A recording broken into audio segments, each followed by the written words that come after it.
ভিডিওতে যেই মহিলাকে দেখতে পাচ্ছেন হাসি মুখে পুলিশের সাথে টানা যাচ্ছে, এই মহিলা হচ্ছে মূলত একজন হানি ট্রাম্পের সদস্য। এই মহিলা কি করছে আপনারা বিস্তারিত শুনেন।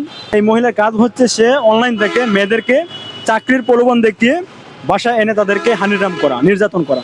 তো এই মহিলা ফেসবুকে একটা মেয়ের সাথে পরিচয় হওয়ার পরে এই মহিলাকে চাকরির প্রলোভন দেখিয়ে বাসা নিয়ে আসছে। আসার পরে কি করছে, উলঙ্গ করে এই মহিলার ভিডিও ধারণ করছে। তারপরে কি করছে, এই মহিলার সাথে সে ব্ল্যাকমেল করছে এবং তার কাছ থেকে দাবে দাবে হাতিয়ে নিয়েছে প্রায় 41 লক্ষ টাকা।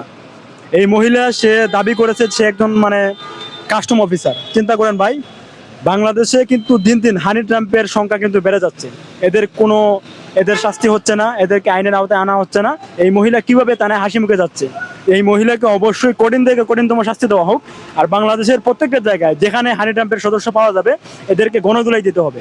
না হলে বাংলাদেশে যারা সাধারণ জনগণ আছে, যারা চাকরির জন্য ঘুরতেছে, এদের কিন্তু হয়রানির মধ্যে শিকার হইতেছে। তারা ঠিকমতো চাকরি পাচ্ছে না, তারা অনেক কষ্টের মধ্যে আছে। তো বাংলাদেশের প্রতিটা মানুষ সতর্ক হোক।